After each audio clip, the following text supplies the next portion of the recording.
নমস্কার। আজকের অনুষ্ঠানে প্রত্যেকে স্বাগত জানাচ্ছি। গতদিন অনুষ্ঠান যারা দেখেছেন তারা অনেকে ফোন করেছিলেন, পার্সোনালি ফোন করেছিলেন, অনেকে এসএমএস করেছেন যে ভলিউম ঘটিত একটা সমস্যা, অর্থাৎ আমি যে ভিডিও বানাচ্ছি তার শব্দ একটু উইক আছে, এই নিয়ে অনেকেই বলেছেন আর কি।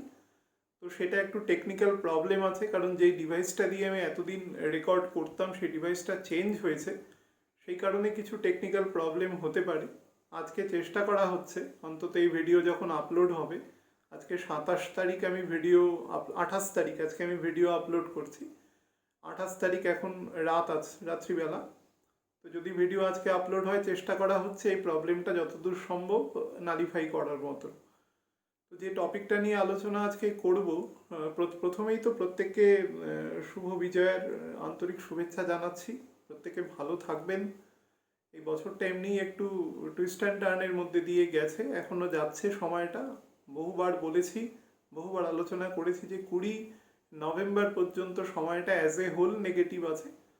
যতই চেষ্টা করুন না কেন, শনি বৃহস্পতির মতন বড় গ্রহ মার্গী হয়ে যাক বা রাহু কেতু তার ঘর পরিবর্তন করুক, আমি বহুবার বলেছিলাম যে কতগুলো ইনসিডেন্ট একদম শুরুর দিকে, যারা অনুষ্ঠান দেখেছেন একদম বছরের শুরুর দিকে তারা জানেন, বা অনেকে পরেও দেখেছেন, আমি কতগুলো জিনিস বলেছিলাম যে ইকোনমিক যে গ্রোথ আছে সেটা কোনো দিন আগামী 4 বছর, একদম পরিষ্কার বলছি 4 বছর, অক্টোবর নভেম্বর 2024, সেটা কিন্তু খুব স্টেডিলি যে একটা খুব বড় রকম রেইস করবে তা নয়, একটা মডারেট জায়গায় চলবে। এবার তার কারণ যাই হোক না কেন, আমি ফলটা নিয়ে দেখব, কারণ আলটিমেটলি তো আমরা ফলেই বিশ্বাস করছি, কজটা নিয়ে আমরা কেউ অতটা ইম্পর্টেন্স পে করি না, যে কোনো ম্যাটারই হোক না কেন।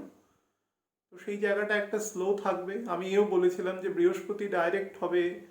বহু মানুষ আমাকে প্রশ্ন করেছিল, ধনুরাশি মূল ত্রিকোণে আছে, তার দুটো দৃষ্টি গুরুত্বপূর্ণ জায়গায় আছে, একটা মঙ্গলের ঘরে একটা রবির ঘরে, সেটা কি কিছু ফলপ্রসূ কিছু হবে কিনা। আমি বলেছিলাম দেখুন, কিছুটা ফলপ্রসূ হবে, কিন্তু আলটিমেটলি দুজনের মধ্যে লড়াইতে জিতবে স্যাটার্ন, এবং স্যাটার্ন কিছুতেই তার ইকোনমিক অ্যাফ্লুয়েন্সি যেটাকে বলা যায় সেটা কিন্তু আসতে দেবে না। সমাজের 5-7% লোক, যেই সংখ্যক মানুষকে সবসময় একটা আলোচনার বাইরে রাখা যায়, কারণ তাদের ছকের কিছু স্পেশালিটি আছে, কখনো সেই জাতীয় মানুষের হরোস্কোপ নিয়ে যদি আলোচনা করি তখন সেটা বলবো।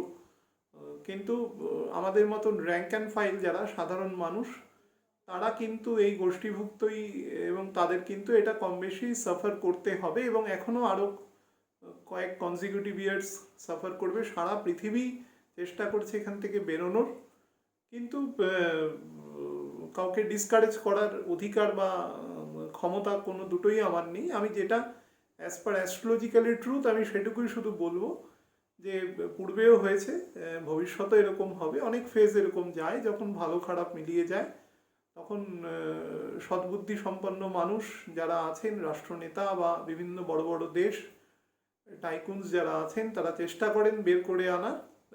সেই চেষ্টাটা যখন সময়ের সাথে কোয়েনসাইড করবে, অর্থাৎ কাল যখন নির্দেশ করবে, সেই সময় সেটা সেখান থেকে বেরোবে, তার আগে পর্যন্ত বেরোবে না। তবে চেষ্টাটা সবসময় করে যাওয়া উচিত, কারণ আমাদের কর্মের উপরে পূর্ণ অধিকার আছে, ফলের উপর অধিকার নেই। অ্যাস্ট্রোলজি সেক্ষেত্রে কিছুটা নেতিবাচক প্রভাবও ফেলে, যে আমরা আগে থেকে একটা প্রেডিকশান করি, কিন্তু সেই প্রেডিকশানটা ঠিক নয়, কাল অনুসারে ব্যাপারটা ঠিক নয়। আমি আজকে যেটা নিয়ে বলবো কথা, সেটার পূর্ববর্তী পোর্শনে যেটা নিয়ে বর্তমান গোচর পজিশনটা নিয়ে বলে নেব। আজকে 28 তারিখ, আমি এখন প্রোগ্রাম করছি রাত্রি 9টা বাজে। তো যাই হোক, এই মুহূর্তে চন্দ্র মীন রাশিতে অবস্থান করছে 9 ডিগ্রি 26 মিনিটে, মঙ্গল একই ঘরে বকরি হয়ে 22 ডিগ্রি 50 মিনিটে অবস্থান করছে। শনি এখন নিজের ঘরে আস্তে আস্তে গতি নিয়েছে, 2.5 মিনিটের ওপরে গতি আছে। শনি এখন প্রায় 1 মাস, আজকে যদি কনসিডার করে নেন তাহলে 1 মাস ধরে স্যাটার্ন মার্গী গতিতে চলেছে, এবং স্যাটার্ন কিন্তু 1 মাসে মাত্র এসছে 42 মিনিট। তার মানে মোরললেস আপনি ধরতে পারেন প্রত্যেক দিন 1 মিনিটের থেকে কিছুটা বেশি সময়। প্রথম 7 দিন তো কোনো মুভমেন্ট হয় না, তারপরে আস্তে আস্তে মুভমেন্ট হচ্ছে। এখন আরও 1 মাসের মধ্যে কিন্তু স্যাটার্ন প্রায় 4-4.5 মিনিটের উপরে গতি নিয়ে নেবে, প্রায় 5 মিনিটের মতন গতি নিয়ে নেবে। বৃহস্পতি আছে তার আগের ঘরে ধনুরাশিতে নিজের মূল ত্রিকোণে 26°30' আছে এখন। বৃহস্পতি আগামী পরশু দিন অর্থাৎ 30 তারিখ রবির নক্ষত্রে প্রবেশ করবে। রবির নক্ষত্রে প্রবেশ করার কিছুক্ষণ আগে অর্থাৎ প্রায় কলকাতার লঙ্গিটিউড ল্যাটিটিউড অনুসারে সকাল 8:30টার সময় বৃহস্পতির এক্সজশনটা কেটে যাবে। বৃহস্পতি এই মুহূর্তে একটা এক্সস্টেড একটা ফেজে রয়েছে, অর্থাৎ কোনো গ্রহ যখন বকরি থেকে মার্গী হয়, মার্গী হওয়ার কিছুদিন পরে সে একটা বলহীন অবস্থার মধ্যে দিয়ে যায়, বলহীন অবস্থা, সেটাকে আমরা এক্সস্টেড ফেজ বলি। সেই ফেজটা থেকে বৃহস্পতি 30 তারিখ মানে সকালবেলা 8:30টার পর থেকে বৃহস্পতি বেরিয়ে যাবে এবং তারপরে বৃহস্পতি আস্তে আস্তে আগামী কয়েকদিনের মধ্যে 20 দিনের মধ্যে বৃহস্পতি নিজের মূল ত্রিকোণ ছেড়ে মকর রাশিতে পার্মানেন্টলি প্রবেশ করবে পরবর্তী প্রায় 4.5 মাসের জন্য। তার আগের ঘরে কেতু আছে 28°, তার আগের ঘরে বকরি বুধ আছে 5°13' এবং রবিও আছে 11° থেকে একটু ওপরে, 11° থেকে একটু ওপরে। তার আগে ঘরে শুক্র রয়েছে 6°34'। রাহু রয়েছে বৃষ রাশিতে 28°। ইমিডিয়েট প্ল্যানেট পজিশনটা কিন্তু অ্যাজ এ হোল আপনারা বলতে পারেন, আমি 3টে ফেজে আলোচনা করেছিলাম, এটা জাস্ট রিমাইন্ডার দিচ্ছি আর কিছুই নয়, কারণ বহু মানুষ প্রশ্ন করছে যে সিচুয়েশনটা একটু হেকটিক যাচ্ছে। এই সময়টা একটু হেকটিক যাবে। যাদের প্ল্যানেট পজিশন অর্থাৎ দশা অন্তর্দশা খুব নেগেটিভ নয়, বা প্ল্যানেট বিশেষ করে বড় প্ল্যানেটস যেগুলো রয়েছে, শনি বৃহস্পতির মতন গ্রহ কোনোভাবে দুর্বল নয় বা কোনোভাবে খারাপ কোনো প্রভাবযুক্ত বা দৃষ্ট নয়, তাহলে কিন্তু এই সময়টা মোটামুটিভাবে পার করিয়ে দেওয়া যাবে। না হলে কিন্তু একটু সমস্যা করবে। সমস্যাগুলো আমি আগেই বলেছি। হেলথ ইস্যুতে আমি বলেছি রক্তচাপ ঘটিত সমস্যা করবে। যাদের হার্টের প্রবলেম আছে তারা একটু ডক্টর দেখিয়ে নেবেন, কনসাল্ট করে নেবেন। যদি প্রবলেম ফেস করেন ফেলে রাখবেন না কেউ। তার সাথে যাদের একটু মাথার দিকে ব্লাড আসার সম্ভাবনা যাদের বেশি আসে, অর্থাৎ মস্তিষ্কে রক্তচাপ বেড়ে যায়, রক্তচাপ তো সব জায়গায় আছে, যদি বেড়ে যায় তাহলে সেটার ক্ষেত্রে একটু খেয়াল রাখবেন। বিশেষ করে আই সাইডে, তারপরে কানের সাইডে, আমাদের যে প্যারাইটাল এই সমস্ত পোর্শন আছে, এই সমস্ত পোর্শনগুলোকে একটু খেয়াল রাখবেন। লাংসের প্রতি একটু নজর দেবেন, কারণ শুক্র নীচ রয়েছে। আপনাদের আগের দিনই বলেছি নীচ কথার অর্থ কি হয়। নীচ মানে কেউ নীচ নয়, তার ফলের থেকে সে একটু বিপরীতধর্মী ফল দেওয়ার চেষ্টা করে। তার সাথে যাদের ডাইজেস্টিভ ট্র্যাকে প্রবলেম আছে, মঙ্গল যখন বকরি হয়ে যায়, মঙ্গলের যে কোনো গ্রহ যখন বকরি হয় তখন তার বলবত্তা অনেক বেড়ে যায়, মঙ্গলেরও বলবত্তা বেড়ে যায়। মঙ্গল তামসিক গ্রহ, অগ্নি নির্দেশক প্ল্যানেট। তো মঙ্গলের বলবত্তা বেড়ে যাওয়া মানে কালপুরুষের দ্বাদশ ঘরে তার বলবত্তা বুধের নক্ষত্রে বাড়ছে। তো এটা কিন্তু পেটের হজম শক্তির যাদের দুর্বলতা আছে, বিশেষ করে এখন ফেস্টিভ সিজন আছে, মানুষের ঘরে হোক বাইরে না বেরোতে পারলেও ঘরেই মানুষ খাওয়া দাওয়া করছে এনে, সেটা বোঝাই যায়। তো সেগুলোর প্রতি একটু নজর দেবেন। বেশি রিচ খাবেন না, তাড়াতাড়ি খাবেন, না হলে কিন্তু ডাইজেস্টিভ সিস্টেমে কিন্তু প্রবলেম করবে। যাদের আছে তাদের কিন্তু প্রবলেম বাড়বে, যাদের নেই তাদের রেকারেন্স হতে পারে। এটা ডিপেন্ড করবে দশা অন্তর্দশার উপরে। যারা যানবাহন চালান তারা খুব সাবধানে চালাবেন, খুব সাবধানে চালাবেন। অতিরিক্ত কোনো বীরত্ব প্রদর্শনের দরকার নেই। গাড়ি আমরা ব্যবহার করি আমাদের সুবিধার জন্য, এক জায়গা থেকে আরেক জায়গায় কমফোর্টেবলি পৌঁছানোর জন্য, এটার মধ্যে কোনো বীরত্ব নেই। তো সুতরাং দয়া করে আপনাদের কাছে অনুরোধ, যারা, আমি তো অ্যাবস্ট্রাক্ট বলছি, যাদের খারাপ পজিশানে প্ল্যানেট আছে তাদের কিন্তু যদি ইমিডিয়েট দুর্ঘটনা ভগবান না করুক যদি ঘটেন, তাহলে কিন্তু সেটা খুব খারাপ দিকে নিয়ে যাবে, বেশ কিছুদিন ভুগিয়ে দিতে পারে।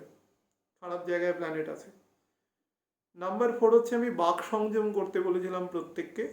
এবং বাক সংযম মানে বিশেষ করে সাংসারিক ক্ষেত্রে নিজেদের বাক্য বিনিময়, বা যাদের ধরুন একটু উত্তপ্ত কথা বলা হ্যাবিট আছে, যে কোনো ব্যাপারে তর্ক বিবাদ বিসম্বাদে জড়িয়ে পড়ার একটা ন্যাচারাল হ্যাবিট আছে, তারা চেষ্টা করবেন এই হ্যাবিটটাকে একটু ত্যাগ করা, কারণ এই সময়টা কিন্তু খারাপ আছে।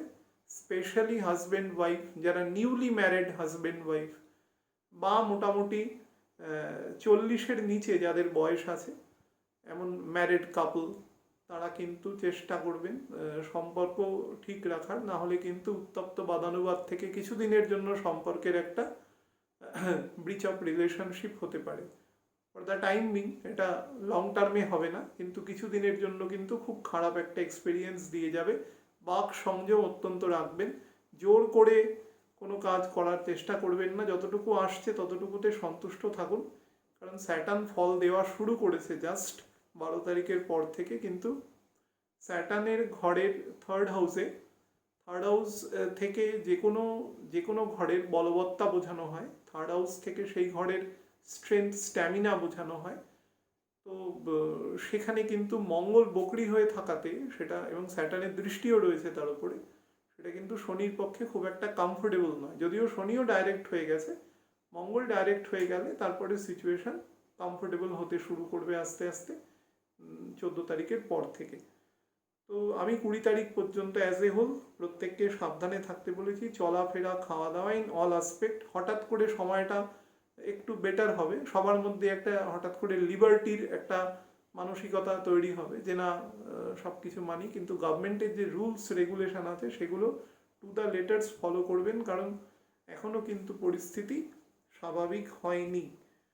এবং বারবার বলেছি, যে কোনো ঘটনা যখন স্যাটার্নের কজে হয়, আমাকে বহু মানুষ ফোন করে বলে আপনি এই টপিকের উপরে আলোচনা করুন। আমি এই টপিকের উপরে আলোচনা করব না, আমি বহুবার বলেছি যখন অফিসিয়ালি এটা সরকারিভাবে তো নির্দেশিকা জারি হবে তারপরে আমি আলোচনা করব, সেটা যবেই হোক, আজ হোক বা 5 বছর পরে হোক, যদি আমি জীবিত থাকি তাহলে আমি অবশ্যই করব। কিন্তু যেটা আমি বলছি সেটা হচ্ছে স্যাটার্ন যখন কোনো জিনিসের ঘটনা তৈরি করে তখন মনে রাখবেন স্যাটার্ন কিন্তু অনুশাসনকে ভীষণ পরিমাণে মেনে, রেগুলেশন যে ভাঙবে, বিশেষ করে কার রেগুলেশন, রাজার রেগুলেশন। রাজা মানে কি, রাষ্ট্র মানে কি বর্তমান কনসেপশনে গভর্নমেন্ট আমাদের হিতার্থেই তো বলছে, মানুষের হিতার্থেই তো সব কিছু। তো মানুষের হিতার্থে যে নিয়ম কানুন যেগুলো করতে বলছে, মাস্ক ইউজ করতে বলছে, স্যানিটাইজার ইউজ করতে বলছে, এগুলো মানবেন। যে মানবে না তাকে কিন্তু স্যাটার্ন পানিশমেন্ট দেবে, এটা মনে রাখবেন। এবং স্যাটার্নের পানিশমেন্ট যদি খারাপ দশায় থাকেন সেটা কিন্তু খুব একটু বেশ ভোগদায়ী হয় এবং কষ্টকারকই হয়। কিন্তু স্যাটার্ন কিন্তু কোনো মার্সিলেস, দুদিকেই ওর উইংস স্প্যানটা কিন্তু দুদিকেই সমান। ও যখন দেবে তখনও যদি ভালো কর্ম করেন তার মেটেরিয়াল এফেক্ট বা স্পিরিচুয়াল এফেক্ট দুটোই মারাত্মক দেয়। মেটেরিয়াল এফেক্টও দেয়, কিন্তু মনে রাখবেন না দেয় না, মেটেরিয়াল জিনিসও দেয়। স্পিরিচুয়াল পথে অগ্রসর হওয়ার জন্য যে মেটেরিয়াল জিনিস লাগে সেই জিনিস দেয়, কিন্তু পানিশমেন্টটা খুব মারাত্মক দেয়, রেট্রিবিউশনটা খুব মারাত্মক থাকে, এটা মনে রাখবেন। সুতরাং স্যাটার্ন যতক্ষণ নিজের ঘরে রয়েছে, অর্থাৎ এখনও পরবর্তী 4 বছর, খেয়াল রাখবেন কেউ বেশি মানে এমন কিছু করবেন না যেটা সাধারণ আইন কানুন যেগুলো আছে, রেগুলেশন আছে, সেগুলোর বিরোধী, তাহলে কিন্তু তার দণ্ড ভোগ করতে হবে। এটা বলার ছিল। আরেকটা জিনিস বলেছিলাম যেটা হচ্ছে যে বিভিন্ন আর্ট অ্যান্ড কালচারের ফিল্ডের সাথে যুক্ত যে সমস্ত মানুষজন আছে তাদের মধ্যে যাদের হরোস্কোপের পজিশন ইমিডিয়েট খারাপ আছে, খারাপ দশা অন্তর্দশা থাকতে পারে, যে কোনো কারণেই থাক না কেন, তাদের একটু খারাপ সময় যাবে। সেটা 7ই নভেম্বর পর্যন্ত প্রিভেইল করবে। 7ই নভেম্বর পর্যন্ত এই ফিল্ডে যারা আছেন, সে কোনো বড় শিল্পী হতে পারেন, কোনো আমাদের মতন কোনো সাধারণ মানুষও হতে পারেন, মোটমাট এই প্রফেশনে বা এই ব্যাপারটার উপরে তার একটা ইন্টারেস্ট আছে। সে দিনের কিছু সময় গান বাজনা, ছবি আঁকা, কোনো বাদ্যযন্ত্র, স্কাল্পচারিং, কোনো সফটওয়্যার রিলেটেড কাজ, এই সমস্ত কাজের জন্য ব্যয় করেন। নাটক, থিয়েটার, যাত্রা, সিনেমা, যে কোনো হতে পারে। তো তারা কিন্তু আরও 7 তারিখ পর্যন্ত ফিজিক্যাল জায়গায় একটু সাবধানতা নেবেন, নাহলে কিন্তু প্রবলেম করতে পারে। এবং বিতর্কও বলেছিলাম যে বিতর্কও থাকবে, কিছু দেখবেন বড় লোকের বিতর্ক বেরিয়ে আসবে। আপনারা দেখেছেন বহু লোকের বিতর্ক বেরিয়েছে বা বেরোচ্ছে। খবর যারা গেটিং কানেক্টেড উইথ নিউজ তারা প্রত্যেক দিন খবর দেখেন, সুতরাং নতুন করে কারোর নাম বলে বিতর্ক আমি আর বাড়াতে চাইছি না। আমি যে টপিকটা নিয়ে আজকে কথা বলবো, বহুদিন থেকে মানুষ প্রশ্ন করে যে বিপরীত রাজযোগ নিয়ে কথা বলতে। আমি বিপরীত রাজযোগ নিয়ে আপনাদের কথা বলবো। প্রথম তো বলে রাখি, রাজা কনসেপশন আমাদের দেশে নেই, বহু আগে দেশ স্বাধীন হওয়ার সাথে সাথে উঠে গেছে। যত প্রিন্সলি স্টেট ছিল সেগুলো ভারতীয় ভূখণ্ডে যোগ দিয়ে দিয়েছে। তো যে যাই হোক না কেন, রাজা কনসেপশন নেই, কিছুটা কনভেনশন আছে কিছু কিছু জায়গায়। কোনো জায়গায় লোকাল হয়তো তাদের রাজবংশ ছিল, সেই সম্মানার্থে সেই মানুষের হয়তো সেই এলাকায় ভয়ানক রকম একটা অবদান আছে, খুব খুব প্রচণ্ড অবদানের জন্য তাকে হয়তো সেই সম্মান দেওয়া হয়। কিন্তু অ্যাজ সাচ রাজা, করোনেশন, তার রাজতন্ত্র, সেটা সম্ভব নয়। কারণ আমাদের দেশে একটা রুল অফ ল আছে এবং এটা ভারতবর্ষের সংবিধান অনুসারে চালিত হয়। সেখানে কোনো ব্যক্তিগত কারুর মতের কোনো ব্যাপার নেই, এবং আইন কানুন সংবিধান কারুর পক্ষে বিপক্ষে হয় না, কারুর এগেনস্টেও হয় না, কারুর ফরেও হয় না। যেটা রাষ্ট্রের জন্য কল্যাণকারী, রাষ্ট্র মানে মানুষের জন্য কল্যাণকারী, সেটাই সেটাই প্রিভেল হয়। তো সেইখানে দাঁড়িয়ে বলে রাখি, বিপরীত রাজযোগ নিয়ে বহু মানুষ প্রশ্ন করেছে, রাজতুল্য। হ্যাঁ, এই যখন শাস্ত্রটা লেখা হয়েছে তখন এই কনসেপশনগুলো ছিল, সেই জন্য ওয়ার্ডগুলো ইউজ হয়েছে। ওয়ার্ডগুলো আমাদের বর্তমান প্রেক্ষাপট অনুসারে একটু চেঞ্জ করে নেওয়া উচিত। তো বিপরীত রাজযোগ মানে বুঝতেই পাচ্ছেন, বিপরীত কথাটার মধ্যেই এখানে সবকিছু লুকিয়ে আছে। রাজযোগ মানে তো আপনারা প্রায় সবাই জানেন, কি থাকলে কি হয় না হয়, বা না হলেও কিছু যোগ নিয়ে আমিও প্রথম দিকে আলোচনা করেছি, একেবারে মাস 6 আগেও আমার মনে আছে অনেক যোগ নিয়ে আলোচনা করতাম, পরবর্তীকালেও নিশ্চয়ই করব। বিপরীত রাজযোগ হচ্ছে এমন একটা অবস্থান, যে অবস্থানে যারা লগ্ন দেখে, দেখুন হরোস্কোপ দেখার 4 রকম প্রসেস আছে। বেসিক জিনিসটা আগে বলে দিই, সেটা হচ্ছে কেউ লগ্ন দেখে দেখে, অ্যাসেন্ডেন্ট দেখে দেখে। ভারতবর্ষের বিশেষ করে পূর্ব ভারত, পশ্চিম মধ্য ভারত এবং দক্ষিণ ভারতের বিস্তীর্ণ অংশ, কিন্তু উত্তর ভারতেরও একটা বড় অংশে লগ্ন দেখি ছক দেখা হয়।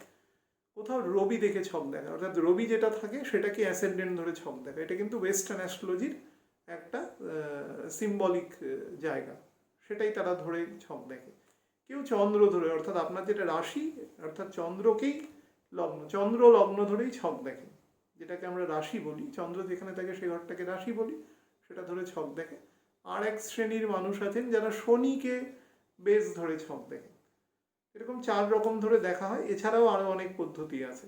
আপনারা যে যা পদ্ধতি ধরেই ছক দেখুন না কেন, যেই ঘরটাকে আপনারা 1 নম্বর ঘর ধরছেন, সেই ঘরটাকে 1 নম্বরই ধরবেন, অর্থাৎ সেটাকে পরবর্তীকালে আবার গণনার মধ্যেখানে আবার মানে শিফট করে যাবেন না, তাহলে গণনাটা কিন্তু গন্ডগোল হয়ে যাবে। এটাই আমার বলার। তো সেখান থেকে আমরা যে ভাবগুলোকে একটু নেগেটিভ ভাব বলে বিবেচনা করি, সেটা হচ্ছে 6th হাউস, 8th হাউস এবং 12th হাউস। এই 3টে ঘরকে আমরা কি বলি, একটু নেতিবাচক, নাকারাত্মক। 6th হাউস থেকে কি হয়, আমাদের রোগ ভোগ ব্যাধি, শত্রুতা, এই সমস্ত শত্রুর ওপর বিজয়ও বোঝায়, যদি সেখানে কোনো তামসিক প্ল্যানেট এসে যোগ হয়। শনি ব্যতি রেখে, শনি কিন্তু ভুলেও তামসিক নয়, বইয়ে যতই বাজার চলতি আজকালকার অনেক বইতে লেখা থাকে, কোনো আদি পুঁথিতে কোথাও স্যাটার্ন সম্পর্কে এরকম কোনো শব্দ প্রয়োগ করা হয়নি। তো যাই হোক, ধরুন মঙ্গল বসে আছে, রাহু বসে আছে, এরকম কোনো, বা বুধ বসে আছে, ইভেন রবিও যদি বসে থাকে ক্ষেত্র বিশেষে, তাহলেও কিন্তু সে ভালো ফল দিতে বাধ্য। লগ্নপতিও বহু জায়গায় যদি বসে থাকে তাহলেও কিন্তু সে ফল দিতে বাধ্য, বেটার। শুক্র যদি বসে থাকে খুব বেটার। তো এই ঘর হচ্ছে আমরা নেগেটিভ বলি, তার কারণ বললামই, এটা রোগ রিপু, শত্রুতা, কনস্পিরেসি, হ্যাঁ, লং টার্ম ক্রনিক ডিজিজ, হ্যাঁ, সেই সমস্ত জায়গাকে রিপ্রেজেন্ট করে। 8th হাউস থেকে আমাদের আয়ু নির্দেশক করে, মৃত্যু নির্দেশক ঘর বলে করে, শত্রুতাও নির্দেশ হয়। লং টার্মের এমন কিছু রোগ, ক্রনিক রোগ হলেই যে মানুষ সবসময় তার জীবন নিঃশেষ হয়ে যাবে এরকম ব্যাপার নয়, কিন্তু 8th হাউসের যে ক্রনিক রোগ, সেখান থেকে কিন্তু জীবনকে দ্রুত নিঃশেষ করে দিতে পারে ক্ষেত্র বিশেষে। সেটা সময় আসলে সে আলোচনা হবে। আর 12th হাউস থেকে সমস্ত কিছুর এন্ড বোঝায়, অর্থাৎ সমস্ত কিছুর শেষ, সেটা 12th হাউস বোঝায়। কোনো কিছু শুরু নয়, শুরু একমাত্র কি স্পিরিচুয়াল পাথের শুরু হয়, এছাড়া অন্য কিছু নয়। শনির ঘরের দ্বিতীয় ঘর, তো শনির বলবত্তা সেখানে বেশি থাকবে। স্যাটার্নের বলবত্তা বা দ্বাদশ ঘরের দ্বাদশ ঘর, সেটাও আবার স্যাটার্নের ঘর। তো দ্বাদশ ঘর থেকে কিন্তু আমরা কি বোঝাই না, আমরা আমাদের স্যালভেশন, আমাদের মোক্ষ বোঝাই। রাষ্ট্র কর্তৃক সাজা, কারাদণ্ড, কোনো অপরাধ ঘটানো, পারপিট্রেশন অফ এনি ক্রাইমস, তার জন্য যে দণ্ড ভোগ করতে হয় সেই দণ্ড বোঝানো হয়। আমাদের রোগ ভোগের পরে জীবনের অন্ত বোঝানো হয়। আমাদের বর্ণাশ্রম যে আছে, চতুর্বর্ণাশ্রম, সেখানে একদম সন্ন্যাস ব্রত যেটা আছে সেই অংশটাকে বোঝানো হয়, অর্থাৎ স্যালভেশন, সব কিছু শেষ। বেডরুম বোঝানো হয়, বেডরুমের প্লেজার বোঝানো হয়। 11th হাউসের 9th হাউসের 4th হাউস হচ্ছে 12th হাউস, অর্থাৎ 9th হাউস মানে ধর্মস্থান। তো ধর্মস্থান থেকে চতুর্থ ঘর, অর্থাৎ ধর্মস্থান থেকে মানুষ ধর্মের মাধ্যমে যে সুখ বা শান্তি ভোগ করে, সেটাও দ্বাদশ ঘর থেকে বোঝানো হয়। দ্বাদশ ঘর থেকে এমন জিনিস বোঝানো হয় যে জিনিস আপনি কখনো স্টোর করে রাখতে পারবেন না, শুধু তার অনুভব করতে পারবেন। খুব পরিষ্কার ভাষায় বুঝে নিন, সেটা হচ্ছে দ্বাদশ ভাব। তো এই তিনটে ভাবকে আমরা নেগেটিভ অর্থে ব্যবহার করি। এই তিনটে ঘরের প্ল্যানেটসরা যদি একে অপরের মধ্যে মিউচুয়ালি কনভার্সন অবস্থায় থাকে, তাহলে বিপরীত রাজযোগ বলা হয়। এবার প্রথম কথা বলে রাখি, আমি যে আলোচনাগুলো করছি, আলোচনাগুলো কিন্তু আপনাদের যেরকমভাবে আপনারা অর্ডার করেন, আমি সেইভাবে আলোচনা করি। প্রচুর আসে অর্ডার, সেরকমভাবে যেটা বেছে মনে হয় করার গুরুত্ব আছে বা অনেক বেশি আসছে, সেরকম করি। প্র্যাকটিক্যাল লাইফে কিন্তু এগুলো অ্যাপ্লিকেবল হয় না খুব একটা, এটা প্রথম বলে দিলাম। আমি যেরকম রাহু কেতু বা এই লগ্ন ধরে ওখানে থাকলে এই হবে, একাদশে থাকলে এই হবে, অমুক হবে তমুক হবে, এগুলো কিন্তু প্র্যাকটিক্যালি এভাবে ছক দেখা যায় না। এগুলো এক একটা কনসেপশন, এই কনসেপশনগুলোকে বিল্ড আপ করে করে করে করে একটা এক্সট্রিম পজিশনে যেতে হয়। এটা কিন্তু প্রথম বলে রাখছি। বিপরীত রাজযোগ আপনি আচ্ছার লোকে দেখতে পাবেন, সেটা কিন্তু আমি দেখেছি। রাজযোগ মানে এটা নয় যে সারা জীবন কিছু না সবসময় কাজ করবে, কোনো যোগই সারা জীবন অ্যাপ্লিকেবল থাকে না। একমাত্র রবিচন্দ্র দ্বারা ঘটিত কোনো যোগ, রবিচন্দ্র যদি কোনো যোগ তৈরি করে এবং স্যাটার্ন কিছু ক্ষেত্রে, তাহলে সারা জীবন তার উপর প্রিভেইলিং থাকে, তারা একটা নেচার তৈরি করে সেই অনুসারে। কিন্তু তার বাইরে কিন্তু অন্য কোনো প্ল্যানেটে সেই ক্ষমতা নেই, তারা ক্ষেত্র বিশেষে এবং দশা অন্তর্দশা বিশেষে সেই যোগকে অ্যাক্টিভ করে। তো বিপরীত রাজযোগ বুঝতেই পাচ্ছেন। আমি উদাহরণ দিয়ে আপনাদের যদি বলি, মনে করুন যে কোনো জাতকের মেষ লগ্ন, এখন মেষ লগ্নের 6th হাউসকে না, সে বুধের ঘর, তো বুধের ঘরে 6th হাউসের লর্ড সে যদি 8th হাউসে গিয়ে বসে, এটাকে বিপরীত রাজযোগ বলে। বিপরীত রাজযোগ কীরকম হয় না, মানুষকে প্রচুর পরিমাণে লড়াই সংগ্রাম এগুলোর মাধ্যমে জীবনে সামনের দিকে এগোতে সাহায্য করে। বিভিন্ন ধরনের লড়াই সংগ্রাম করে সে সামনের দিকে ট্রাভেল করে। এটাই বিপরীত রাজযোগের বেসিক ক্রাইটেরিয়া, এটা বোঝার চেষ্টা করবেন। মানে এমন নয় যে নর্মাল রাজযোগের ক্ষেত্রে দশা অন্তর্দশায় মানুষ যেরকম অনেক কিছু খুব সহজে বা সুলভে পেয়ে যায়, বিপরীত রাজযোগের ক্ষেত্রে সেরকম হয় না। এখানে একটা দীর্ঘ লড়াই হয়, অনেক ধৈর্যের পরীক্ষা হয়, মানুষকে অনেক শান্ত থেকে খুব দৃঢ়তার সাথে নিজের কাজ করে যেতে হয়, তারপরে গিয়ে সে একটা ফ্রুটফুল রেজাল্ট পায়। তো এই সিচুয়েশনটা করতে গিয়ে তার কারণ হচ্ছে এখানে যে গ্রহগুলো বসে রয়েছে। এবার আপনি বলবেন যে তাহলে এটাকে রাজযোগ বলা হচ্ছে কেন? রাজযোগ এই কারণে বলা হচ্ছে, আপনি যদি একটা নর্মাল হরোস্কোপ দেখেন, যারা লগ্ন দেখে ছক দেখছেন, একদম কমন বলছি, অন্য কোনো ক্রাইটেরিয়া না, মনে করুন কেউ দেখে বললো যে ও আপনার 8th হাউসে বুধ বসা, তাহলে তো আপনার বেটার হবে না। 8th হাউসের বুধও ভালো ফল দেবে ক্ষেত্র বিশেষে, সেটা হচ্ছে বিপরীত রাজ্য। কিন্তু এই বুধই যদি দ্বাদশে গিয়ে বসে যায়, তাহলে আপনি কি বলবেন না, তাহলে সেই বুধকে আপনি নিজ বলবেন। মেষ লগ্নের দ্বাদশপতি বুধ, মেষ লগ্নের তৃতীয় ষষ্ঠপতি বুধ সে দ্বাদশে গিয়ে বসে রয়েছে, সেটাও বিপরীত রাজ্য। আমি বললাম যে ষষ্ঠ, অষ্টম এবং দ্বাদশ এদের মধ্যে প্ল্যানেটসরা যদি মিউচুয়ালি ইন্টারচেঞ্জ করে, তাহলে তাকে বিপরীত রাজযোগ বলে। তার দশা অন্তর্দশা ভেদে তার ফল পাওয়া যাবে। কীরকম ফল পাওয়া যাবে, সেই ভাব অনুসারে সে ফল দেবে। ষষ্ঠ ঘরের অধিপতি যদি অষ্টম ঘরে বসে থাকে, সে কি করবে, আপনার শত্রুতা, আপনার রোগ রিপুর ওপরে বিজয়, অর্থাৎ আপনার রোগ রিপু হয়তো থাকবে কিন্তু সেটাকে কন্টিনিউ করে নিয়ে যাবে। আপনি রোগ রিপুতে সহজে হতোদ্যম হয়ে বা সহজেই আপনি কোনো ভয়ানক রকম একটা সিচুয়েশনে পড়বেন না, যাতে আপনার কোনোভাবে ধরুন জীবনের পরিসমাপ্তি ঘটতে পারে। অর্থাৎ লাইফ স্প্যানটা কিন্তু সে বাড়াতে সাহায্য করবে। বাস 8th হাউসের লর্ড গিয়ে 12th হাউসে বসে পড়লো।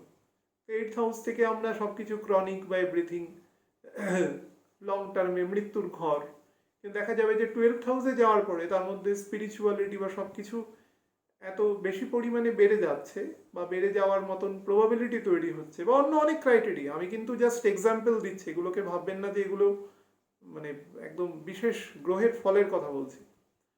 বেড়ে গেল, দেখা গেল সেই মানুষ অনেক বেশি খাওয়া দাওয়া করতো, রিচ খাওয়া দাওয়া, সে খাওয়া দাওয়ার পরিমাণ কমিয়ে দিল, তার ফলে হয়তো তার পেটে এমন কিছু ডিজিজ আছে যেটা খুব ক্ষতি করতে পারতো খুব রিচ খাবার দাবার করলে, কিন্তু সেটা হয়তো তার অনেক পরিমাণে ডিমিনিশড হয়ে গেল, সে ওই ডিজিজটাকে নিয়ে অনেকদিন ক্যারি করতে পারবে, এইরকম ধরনের যোগ দেয়। তো এখানে কিছু টুইস্ট অ্যান্ড টার্ন আছে।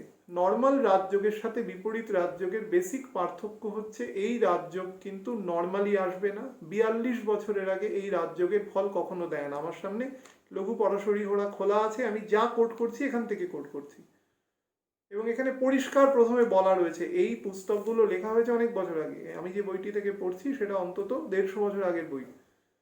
এই বইতে পরিষ্কার লেখা আছে এই এই জাতীয় কোনো ফলই কিন্তু ভাববেন না এগুলো খুব সুস্পষ্ট ফল আপনি সবসময় পেতে থাকবেন, এরকম নয়। অনেক ক্রিটিক্যাল সিচুয়েশনে দশা অন্তর্দশা তার সাথে গোচরের মানে কন্ট্রাস্টে আপনাকে কোনো একটা জায়গা থেকে উইন করে দিল। হয়তো আপনি কোনো ক্রাইম করেননি, কিন্তু ক্রাইমে কোনোভাবে ইনভলভড হয়ে গেছেন, কোনোভাবে ফেঁসে গেছেন, আপনাকে সেখান থেকে একটা এসকেপ রুট করে দিল, সেখান থেকে আপনি বেরিয়ে গেলেন, সমস্যাটা আপনার উপরে বর্তালো না, এরকম ধরনের কিছু জায়গা তৈরি করতে পারে। এইগুলো এই ধরনের রাজযোগ। এই রাজযোগ কিন্তু নর্মাল রাজযোগের মতো ফল দেয় না। কোনো রাজযোগই কিন্তু সারা জীবন ধরে প্রিভেইল হয় না। বারবার বলছি, রবিচন্দ্র এবং কিছুটা শনি দ্বারা যদি সেই রাজযোগ তৈরি না হয়। এবার আপনাদের একটা কথা বলছি, ধরুন বৃষ লগ্ন, কোনো লগ্নের লগ্নপতি এবং তার 6th বা 8th হাউসের লর্ড যদি এক হয়, এবং সে যদি ষষ্ঠ, অষ্টম বা দ্বাদশে বসে থাকে, তাহলে কিন্তু এই রাজযোগ কাজ করবে না, প্রিভেইল করবে না। আমি উদাহরণ দিয়ে বোঝাচ্ছি, মনে করুন মেষ লগ্নে অষ্টমপতিও মঙ্গল, লগ্নপতিও মঙ্গল, অষ্টমপতিও মঙ্গল, মনে করুন সে দ্বাদশে বসে আছে। এখন যেরকম কোনো মানুষের মনে করুন মেষ লগ্ন, দ্বাদশে বসে আছে, এই মুহূর্তে কোনো বাচ্চা জন্মাচ্ছে, কারোর যদি মেষ লগ্ন হয় তার মঙ্গল দ্বাদশে থাকবে, বকরি মঙ্গল থাকবে। এখানে বকরি মার্কি নিয়ে কিছু লেখা নেই, বিপরীত রাজ্যগুলোর মধ্যে এই ব্যাপারে কোনো লেখা নেই। তবে অবশ্যই বলবো, বকরি গ্রহ একদম শুরুতেই কমন ক্রাইটেরিয়া, বকরি আছে মানে তার তার ফোর্স বেশি আছে। কোনো বিপরীত রাজযোগের এফেক্টের ক্ষেত্রে সে যদি নিজেই লগ্নপতি হয় এবং নিজেই অষ্টমপতি হয়, সেই যদি দ্বাদশে গিয়ে বসে থাকে, তাহলে কিন্তু এই যোগ প্রিভেইলিং হবে না, এই যোগ কার্যকরী হবে না, কখনো হবে না।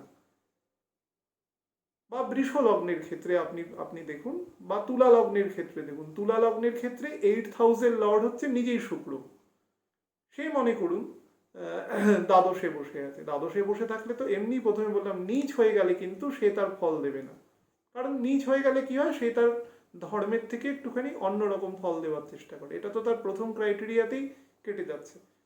কিন্তু যেহেতু সে নিজেই লগ্নপতি এবং নিজেই অষ্টমপতি, সুতরাং সে ফল দেবে না।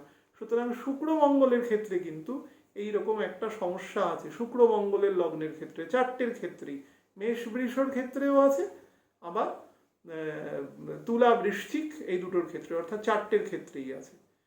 মনে করুন মেষ লগ্নের কোনো জাতক জাতিকা, মানে 1 নম্বর ঘর দিয়ে বলছি সুবিধে হচ্ছে বলতে, মেষ লগ্নের জাতক জাতিকা আছে, তার মনে করুন 9th হাউসের লর্ড, 9th হাউসের লর্ড, আমি কি বলেছি, ষষ্ঠ অষ্টম দ্বাদশ, এদের এদের 9th হাউসের লর্ড যদি 12th হাউসে গিয়ে বসে থাকে কোনোভাবে,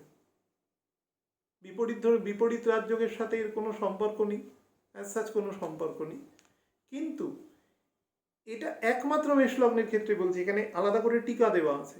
যদি এরকম সিচুয়েশনে মঙ্গল থাকে, তাহলে সেটা বিপরীত রাজযোগের ফল দেবে, এছাড়া আর কোনো ক্ষেত্রে ফল দেবে না।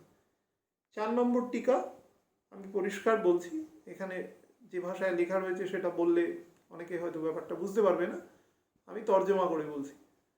এখানে বলছেন মহর্ষি পরাশর বলছেন যে এই মেষ লগ্নের ক্ষেত্রে একটিমাত্র কন্ডিশনে এই রাজ্য প্রিভেল করবে, সেটা কখন না যদি 8th হাউসের লর্ড, যেহেতু মঙ্গল নিজে এখানে তো বিপরীত রাজযোগের তো এফেক্টই হচ্ছে না, কিন্তু সেই মঙ্গল যদি দ্বাদশে বসে থাকে এবং 9th হাউস এবং 12th হাউসের লর্ড মানে বৃহস্পতিকে সাথে নিয়ে বসে থাকে, এবং বিশেষ করে যদি এক নক্ষত্রে থাকে, আরও প্রিসাইজলি বলছে এক নক্ষত্রে থাকে, তাহলে এই যোগটি অ্যাক্টিভ হবে, এছাড়া আর কোনো ক্ষেত্রে অ্যাক্টিভ হবে না। সুতরাং বাকি 4 জনের ক্ষেত্রে অ্যাক্টিভ হচ্ছে না। যেমন ধরুন মকর লগ্নের ক্ষেত্রে 6th হাউসের লর্ডকে বুধ, পরিষ্কার ভাষায় 6th হাউসের লর্ড হচ্ছে বুধ, সেই বুধ যদি মনে করুন 12th হাউসে এসে বসে থাকে, এই বুধ কিন্তু ভীষণ কার্যকরী এফেক্ট দেবে, ভীষণ। শুধু এই মানুষের ক্ষেত্রে একটি প্রবলেম দেবে, যদি স্যাটার্ন কোনো কারণে এমন কোনো পজিশনে না বসে থাকে যেটাতে সাময়িক দুর্বলতা আসে, অর্থাৎ মাঝারির থেকে একটু নিচের লেভেলের দুর্বলতা আসে, না হলে কিন্তু তাহলে মানুষকে আনসোশ্যাল বানাবে, আদারওয়াইজ কিন্তু আর কোনো প্রবলেম করবে না, হলে কিন্তু ট্রিমেন্ডাস আনসোশ্যাল বানাবে। কিন্তু আনসোশ্যাল হয়েও সে কিন্তু নিবৃত্তে সমাজের উপকার করে যাবে, বিনা শুল্কে বিনা শর্তে। অর্থাৎ এমন কোনো মানুষ, সে শিক্ষকতা করছেন বা সে কোনো ডাক্তারি পেশায় রয়েছেন বা যে কোনো পেশায় থাক না কেন, সে কোনো বাগান পরিষ্কার করুন এরকম মানুষ হন, সে কোনো এগ্রিকালচারিস্ট হোক, কিন্তু সে কোনো স্বার্থ দেখে কাজ করবে না। এটা এত ভালো যোগ, মকর লগ্নের ক্ষেত্রেই একমাত্র প্রযোজ্য হয়, এখানে বলে দিয়েছে পরিষ্কার করে। তবে এটুকু একটা জিনিস বলে রাখছি, বিপরীত রাজযোগের ক্ষেত্রে কিন্তু মানুষ কোনোদিন একদম প্রথমেই তার সুযোগ পাবে না। মনে করুন আপনার গোচর আপনার ফেভারে রয়েছে, আপনার দশা অন্তর্দশা আপনার ফেভারে রয়েছে, তাহলেও কিন্তু আপনি প্রথমেই পাবেন না, আপনাকে অনেক টুইস্ট অ্যান্ড টার্নের মধ্যে দিয়ে গিয়ে তারপরে আপনি এর ফেভার আপনি পাবেন। এটা সব সময় মাথায় রাখবেন, এটা কিন্তু শুরুতেই আপনাকে হাতে কেউ এসকেপ রুট তুলে দেবে না, এটা এই যোগের সব থেকে বড় লিমিটেশন। কিন্তু এটা একটা খুব গুরুত্বপূর্ণ রাজযোগ যখন বলেছে, সুতরাং গুরুত্বপূর্ণ রাজযোগ এটা কিন্তু অনেক বিপদের থেকে, আমি বেশ কিছু হরোস্কোপ দেখার সুযোগ পেয়েছি, অনেক বিপদের থেকে কিন্তু মানুষকে বার করে দিয়েছে দশা অন্তর্দশায়, তার কিন্তু পরিষ্কার এফেক্ট রয়েছে। একটা কথা শুধু আপনাদের পরিষ্কার বলছি, 7 তারিখ পর্যন্ত, অর্থাৎ 3টে ফেজে আপনাদের বলেছিলাম, প্রথম ফেজটা বেরিয়ে গেছে, সেটা হচ্ছে 12 তারিখ, 12ই অক্টোবর। দ্বিতীয় ফেজটা হচ্ছে 7ই নভেম্বর, 7ই নভেম্বরের পরে 70%, এবং থার্ড ফেজ হচ্ছে 20 নভেম্বর। তারপরে কিন্তু সিচুয়েশন তারপরের 1 মাসের মধ্যে আস্তে আস্তে অনেকটা কমফোর্টেবল হবে। আমি আগেও বলেছিলাম যে এই বছরের দেখবেন একদম প্রায় নভেম্বরের এন্ড পর্যন্ত, অক্টোবরের এন্ড পর্যন্ত, নভেম্বরের ফার্স্ট উইক পর্যন্ত দেখবেন একটা হিউমিডিটি থাকবে, গরম খুব থাকবে না, কিন্তু একটা গরম অনুভূত হবে। রাতের দিকে এখন একটু টেম্পারেচার ফল করছে, এটা ন্যাচারাল ব্যাপার, কিন্তু গরমটা অনুভূত হবে সকালবেলার দিকে। টেম্পারেচার খুব রেইজ না করলেও একটা অস্বস্তিকর এনভায়রনমেন্ট থাকবে, এটা নাম্বার 1। আর এবছর কিন্তু প্রচণ্ড ঠান্ডা পড়বে, বছরের শুরুতে বলেছিলাম, গতবারও বলেছিলাম, বহু মানুষ হেসেছিল প্রথমে, হাসাটা খুব স্বাভাবিক, কারণ নভেম্বরের প্রায় এন্ড পর্যন্ত ঠান্ডা ছিল না, তারপরে যখন ঠান্ডা পড়েছিল। আর বৃহস্পতি কিন্তু এবছর পুরো 3টে নক্ষত্র নিয়ে পাস করবে, রবি, চন্দ্র এবং মঙ্গল। তো রবি চন্দ্রের নক্ষত্রে কিন্তু বৃহস্পতি পুরো ঠান্ডাটা পাস করবে, মানে সেটা 30 তারিখ থেকে শুরু হচ্ছে পরশুদিন, এবং সেটা প্রায় ধরে রাখুন ফেব্রুয়ারির প্রায় এন্ড পর্যন্ত থাকবে, বা মার্চের শুরুর দিক পর্যন্ত হতে পারে, 23 ডিগ্রি 20 মিনিট পর্যন্ত বৃহস্পতি। তো সেই পর্যন্ত কিন্তু বেশ ভালো ঠান্ডা দেবে, এবং এবছর কিন্তু একটানা ঠান্ডা স্টে করে থাকবে। পৃথিবীর সব থেকে বেশি ঠান্ডা বিগত কয়েক বছরের মধ্যে এবছর পড়বে, এবং সেটা কলকাতাতেও পড়বে। এখন পড়বে, খেয়াল রাখবেন। এবং নভেম্বরের 20 পর থেকে টেম্পারেচার খুব দ্রুত ফল করা শুরু করবে, খুব দ্রুত। পরবর্তী 15 দিনের মধ্যে দেখবেন টেম্পারেচার 10 ডিগ্রি ফল করে গেছে, এতটাই রেইজ করে যাবে। অর্থাৎ ব্যাপারটা স্বাভাবিকের দিকে আস্তে আস্তে এগোতে থাকবে। ভালো থাকবেন প্রত্যেকে, সুস্থ থাকুন, এবং এই সময়টাকে জাস্ট, বেশি দিন নেই আর, 20-22 দিন আছে, জাস্ট ভগবানের নাম করে কাটিয়ে দিন। কোনো রকম টেম্পারমেন্টকে লুজ করবেন না কোনো সিচুয়েশনে, তাহলে কিন্তু অশান্তির সৃষ্টি হবে। ভালো থাকবেন।